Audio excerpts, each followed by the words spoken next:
Maayong adlaw kanatong tanan mga kaigsuonan. So nining adlaw tuguti ko nga mo share sa imo sa mga pulong sa Ginoo nga mahatag nato kada sa labi na nining panahon sa Pasko.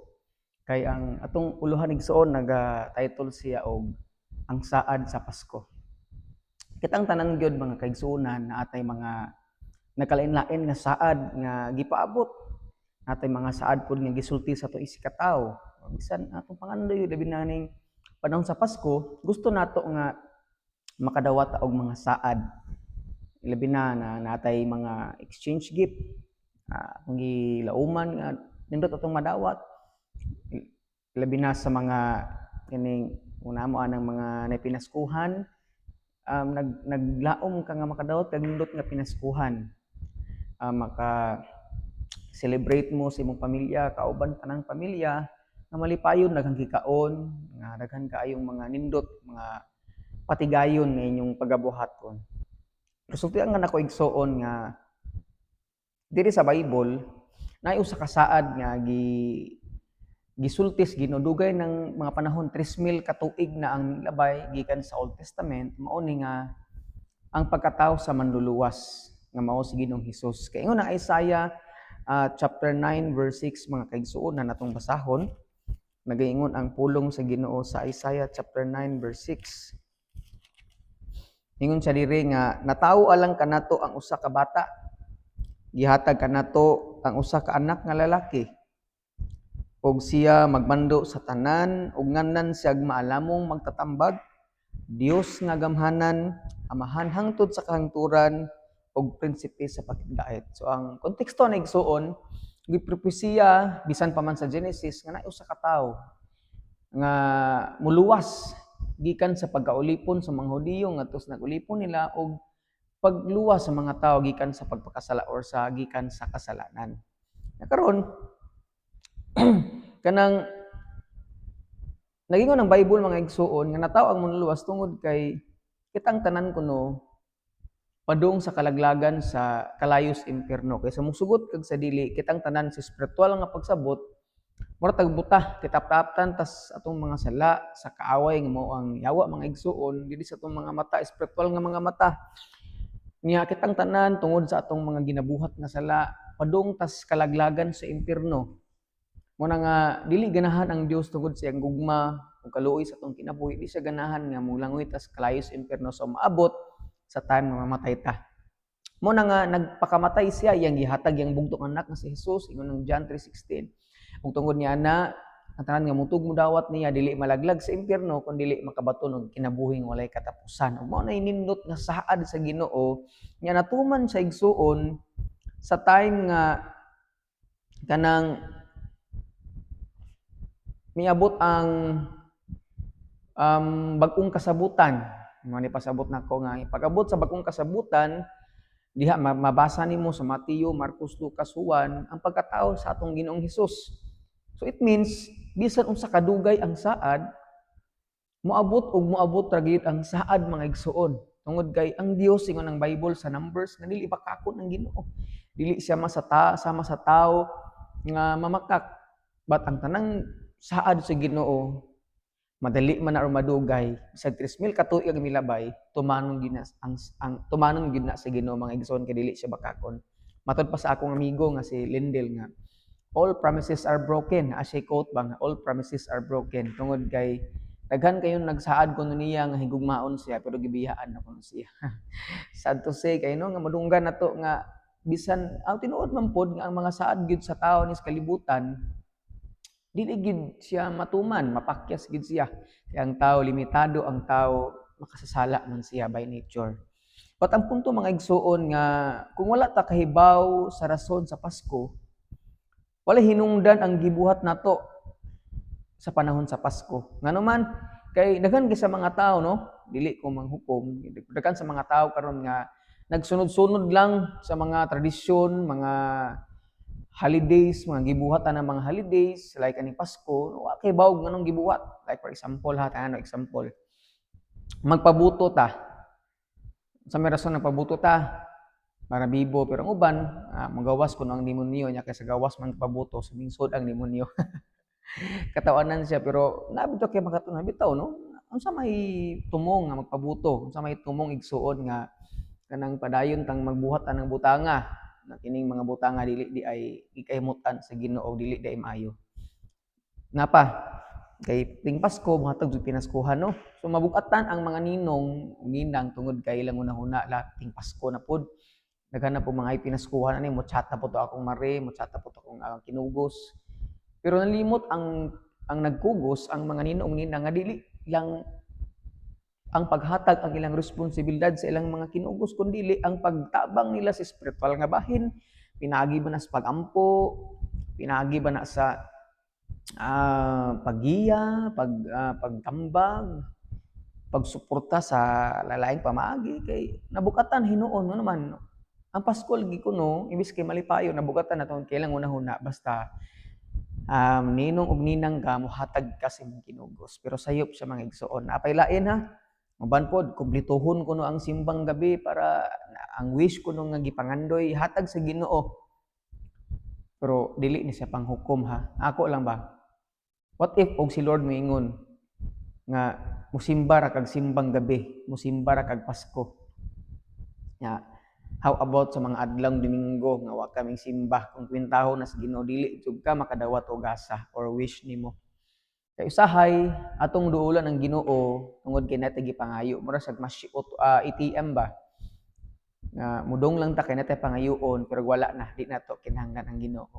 So ayaw gyud simbaha ang Ginoo dili lang sa Pasko sa kada Domingo sa kada adlaw tungod kay maayo siya dagag panalangin nga iyang gihatag ug dili maihap ang panalangin nga gihatag sa Ginoo. Amen ba? So mo na igsuon sayop siya nga pangunahuna. Karon napay usa last kanang unahuna kuno kanang basta ganda malipayo nindot gina kaon ug nindot ginang kaon igsuon lipay kita ba sa kaon pero man butang sa imong unahuna daghan kaganda ga birthday pa ka December what if na birthday December naghanda pa ka hanggang Christmas party giapilan exchanging gift imong kwintahon ang imong gasto dili man hinuon pod sayop nga mo gasto gid ka para malipay ka pero ang punto ba nga sa mo ginikanan ka usahay mabugatan ka mag-realize tungod sa daghang gasto imong gipalit imong gasto kay una lagi nato nga basta Pasko dapat daghan gig handa naman daghan mo ni mga ideas igsuon nga posibleng gibuhat sa tao ngabi niya magbaton sa kalipay wa sa kay baw sa alamag siya og nganong naay Pasko kay Pasko manggod igsuon ka na kog sulti nga Pasko ang pagkatao gid na sa atong manluluwas. Kaya sa Bible, sa daan pa mga kapanahunan, walay gagabutag Christmas tree, walay Christmas lights. Wala gyud, walay gibutang anang mga butanga para malipay sila para celebrate ang Pasko. Way pabuto sa una nga ipabuto para lang mag-celebrate sa Pasko. Walay exchanging gift. Dili mohatag ra sila pagpasalamat, paglipay, pagsimba, pagdahig sa Ginoo kay nataw ang manuluwas nga muluwas kanila gikan sa kasalanan ug sa kalaglagan sa impierno. Amen. Nakasabot kay igsuon. So padayon ta, kan ako duha ka punto nga unsa man ang saad sa Ginoo sa panahon sa Pasko. Unang-una nagsaad ang Dios og manluluwas. Mo ni pinaka-importante nga atong masabtan tungod kay dili ang gasa nga madawat nimo ang pinaka-importante sa panahon sa Pasko kundi ang atong kaluwasan. Kay kitang tanan mga matay ug ang wala kay Kristos kinabuhi malaglag ka sa impierno pero na kay Ginoo magkauban kaniya sa kinabuhing dayon hangtod sa hangtod mga igsuon. Munang natawo ang manluluwas. Wala lang si Kristo nagpakalansang sa cross para tarawon siyang luoy, maluhoy ta niya, luoy si Jesus oy. Dili nagpalansang siya kana siya rason para luwason tang tanan sa kasalanan kay di ta makaluwas atong kagulingon kay makasasala ta ang atong binuhatang maayo hugaw sa mastrapo ingon ang Isaiah mga kaigsunan na nagpalansang si Jesus dawaton mo siyang Ginoong manluluwas makabaton kay kinabuhing walay katapusan. Una nagsaad siya og manluluwas dugay panahon na sa ingon ko pa ganina 3,000 years ago before after usa pa gihatag ang nataw ang manluluwas. Ano naman, ang manluluwas igsuon mo na siya mukuha sa kalaglagan sa impierno dili lifeguard si Jesus sa tubig lang mo nili siya ang lifeguard sa muluwas nimo gikan sa kalaglagan sa impierno. Kitang tanan padong ta sa impierno pero gipakataw si Jesus para luwason ta niya. Mo na ingon nga Isaiah nataw ang usa ka bata ingon na English pa gani nga nataw ang usa ka wonderful counselor. pasabot siya ang maggiya sa ato sa mga desisyon nato, sa mga dapat natong buhaton tungod kay ang tao emotionally mo dunay I mean ang tao emotion kay ba mo desisyon og base sa iyang emotion dili magbase sa iyang nakatunan o base sa pulong sa Ginoo. Kaduha, ang manluwas ng gisaad siya ang mighty God. Pasabot, He is powerful to save. Luwason kaniya sa kalay sa impierno, luwason kaniya sa kalisdanan, sa balatian, problema, pagsulay nga naman, gamhanan ang atong Ginoo nga nataw igsoon nga si Jesus. Ikatulo, ingon ng Isaiah 9:6, everlasting Father siya. Kanang papa siya nga nagpangga, nag-care sa ato Kung may mag-care nimo sa panahon sa Pasko, kay malamig ng Pasko, walay uyab, ayaw kaguol kay nagpangga ang Dios sa ato. Ingon pa kani siya pag naa kay problema, ikas na to ang tanang problema sa Ginoo kay nagatiman og nagpangga siya kanato. Amen. Tungpakpakan si Lord be. Hallelujah. So sa last ingon siya kuno ang Prince of Peace, but pasabot siya ang maghatag kalinaw sa ato. Ang atong nasod sa Pilipinas karon gubot na kaayo, daghan king problema, daghan king korupsyon, daghan flood control, linog, bagyo, away sa ginikanan, gubot sa pamilya, no? Pero ingon siya mahatag siya kalinaw. Dili lang mamalinawon ka kay mo bakasyon ka or mudong kas lugar nga peaceful nature, pero siya ang maghatag kalinaw bisag naa kas kagubot igsoon. Nganuman kanang si Jesus wala lang siya nagpakatao para maluoy lagi niya sa papalansang niya. Pero basahon nimo ang four gospel, ang Mateo, Marcos, Luke ug Juan. Makita nimo didto nga grabe ka amazing si Jesus. Nagpakatao siya, wala lang siya nagpalansang, kundi sa pagkatao na igsoon, sa pagkadako niya, sa 3 years niyang ministry sa kalibutan, gipakita niya nga siya ang mukiya na to, counselor, siya ang muluwas na to, kay mighty God siya ang everlasting, kay nagpangga siya na to, ug siya mahatag kalinaw. Pagkan pang mga milagro, ang gibuhat sa Ginoo ipapakita ang saad kaniadto, gifulfill sa Ginoo bisag dugayng panahon, pero sa dihang nakita na nila ang saad sa Ginoo. Daghan kay mga kinabuhi nga nabag-o tungod ni Jesus, daghan kay mga kinabuhi ang nagnausab, ang kinabuhi ang nanindot tungod sa saad nga gihatag sa Ginoo ug na-fulfill ni diha ni Ginoong Hesus igsoon sa panahon sa Pasko. Karon number 2 tanga point, gituman sa Dios ang iyang saad. So ang Pasko igsoon or Christmas nagpamatuod nga dili gayud bakak ang saad sa Ginoo. No? Kay kung basahon nimo igsoon ang Matthew 1:18-24 diha nimo makit-an ang kining pagkatao ni Ginoong Hesus, no? Nga gipapangasawa ni Mary si Jesus, ni Joseph si Mary, nga gipakatao si Jesus sa lalang sa balaang espiritu, nga milagro gikan sa Ginoo, gipangasawa siya ni Joseph, ginan si Joseph sa Ginoo sa anghel nga ayaw kadto pangasawa siya. Di na ta mag-dig deeper, no, nga nganong sinitabuan to. But ang point nga si Joseph, yang gipangasawa si Mary bisag wala pa sila nag-ipon tungod kay sa kultural ginila nga engaged na sila, pero for 1 year naa sila gitawag nga purification stage. Pasabot nga magbuwag sila sa katuig, ang lalaki magama og balay nila unya. After sa usa ka tuig mahuman ang balay, mag ceremony na sila, ana pa sila mag-ipon. Kasi Mary nabuntis man pa sila gaipon. Mo to nga tungod sa pagkahod ni Joseph sa Ginoo yang gipangasawa si Mary, tungod ginagsaad man ang angel pud ang mga tawo nga si Jesus muluwas gikan sa kasalanan. Mo nang gitawag pud siya Emmanuel, God is with us. So mo ni saad nga nindot kay igsuon, no, nga na-fulfill gayud pinagi sa kinabuhi ni Mary. By the way, si Mary instrumento lang siya nga gigamit sa Ginoo para matao ang manuluwas. Pero dapat nga pasidunggan si Jesus. Kay sa story sa 3 wise men, kitagaag gold, myrrh and incense si Jesus, dili ang mama kundi si Jesus nga anak, tungod kay siya ang hari sa tanang hari, Ginoo sa tanang Ginoo, ug siya ang Dios nga dapat simbahon natong tanan mga kaigsuonan. So karon ang point nako ba nga kanang kun naman kay pangandoy sa kinabuhi, I know nga gihatag na sa Ginoo sa himua, pangandoy nga makaayo na to ha, kanang pangandoy nga di ay di na pangandoy nga mahimo kang drug lord sa pag naay lord na pero sa drugs di gid maayo. Tanang pangandoy nimo architect, mapulis man ka, masiman man ka, magpastor man ka, pangandoy nimo nga na kay negosyo, I believe nga gikan na sa Ginoo sa imo pero uban sa pagpaningkamot uban sa grasya gid sa Ginoo kay wa man tay mahimo kung wala ang grasya sa Ginoo, mato ni makabot igsoon dili lang ta magpaabot, dili lang ta magampo kundi atong lihokon uban sa pagpaningkamot uban lagi sa grasya sa Ginoo.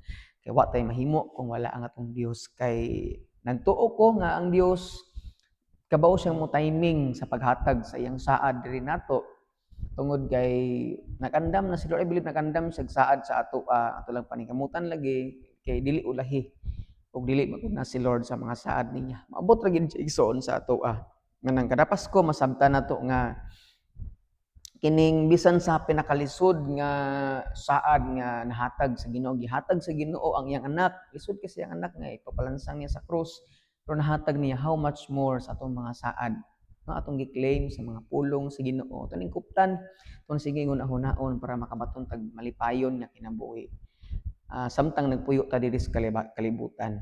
Ingon ang 2 Corinthians igsoon 1:20 ang basahon na kay ang tanang saad sa Dios matuman gayud diha kang Kristo. Tungod niini moingon kita amen.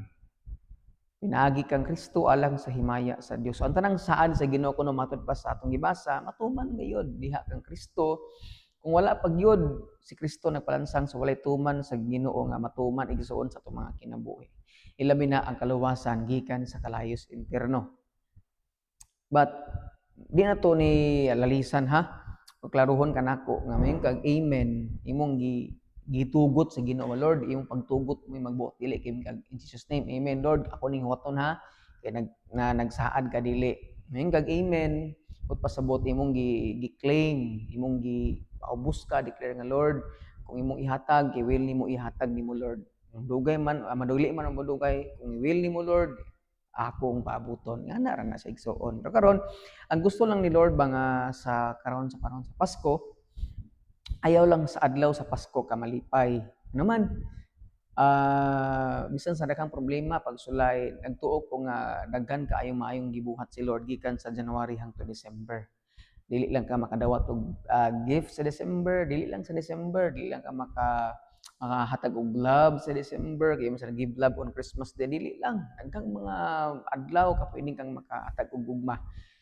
So point mga igsoon nga sa tong kinabuhi, ang kalipay dili sa Pasko lang, kundi ang kalipay manggod na agid sa Ginoo. Amen. Kaduha, bisag unsay mahitabo na ay katuyuan ng tanan. Kay dili tanan bitaw ang panghitabo sa Pasko malipayon kay pag nay Pasko sa Pilipinas nga nay nag-COVID, nay nag-death. Lipayon din na way ingon sila nga way series, way pabuto mingaw ang Pasko dili manggod kay tungod kay ingon pa ang happiness is a choice. No, kay kung ibutang nimo imong kalipay ang mga butanga, so di ka malipayon kung wala na siya. Pero kung imong kalipay na sa Ginoo, imong pilion nga bahalag way pabuto, walay series, walay nakang pagkaon, malipayon ko kay ang Dios natuburan sa kalipay mo'y naghari kung nagpuno sa akong kasing-kasing. Amen. Mao na sigsuon. Lastly, ayaw ibutang ang imong kalipay sa mga butang sa kalibutan nganuman pag mawala ng butanga, mawala pod ang atong kalipay. Wala kay pinaskuhan karong December, di ka malipayon. Ay nag-exchange gift. Ang gusto nimong madawat ingani pero ang dawatan nimo pitsil. Ang gusto nimo di ay kay cellphone, gusto nimo kay habol or tuwalya pero ang dawatan nimo kay baso, kutsara. Di ka malipay. Ano man, it's more blessed to give than to receive. Na ay butang imong kalipay aning mga butang nga madawat nimo. Ilabi na karong Pasko mga igsoon nga naman ang tinuod niya kalipay naarang gid diha sa Ginoo. I hope and I pray nga sa atong kinabuhi mga kaigsuonan nga sa panahon sa Pasko maparemindan ta nga it is not all about ourselves. Dili ni kabahin nato, dili ni kabahin sa atong gibuhat, giandam, gi-prepare. Patkabahin ni sa manluluwas nga gisaad sa Ginoo nga mataw aron nga makabaton tag tinuod nga kalipay. Kay wala joy butang sa kalibutan nga maghatag nimo og tinuod nga kalipay o katagbawan. Way kwarta, way sex, way kanang fame, walay kadato, wag yun. Artista man ka, daghang kag kwarta, naa kay problema. wala kay satisfaction nga naman. Only God can satisfy us. Only God can fill the void inside in our lives, mga kaigsunan. Siya lang gyud kay siya tag-iyas tong kinabuhi. Manayo siya ang imong kinabuhi, paglipay uban sa Ginoo, magkunsa man kaya kinabuhi ang Dios makatag na tog kalipay. Ano man, atong nasabtan ang Pasko kabahin sa Ginoo sa pagkatao sa manluluwas ang Pasko, maghatag na tog paglaom na ang tanang saad sa Ginoo ihatag niya sa atong mga kinabuhi. Mao to'y gisunan, mag-pray ta. Ginoo, salamat Lord sa mga pulong ning gabuntagon. I pray Lord nga masabtan namo Ginoo nga ang Pasko dili kabahin namo kun dili kabahin nimo. Bisag unsay mahitabo, ka problema man na, wala may madawat or mohatag man may malipayon ni Dios kay ang talipay ikaw man.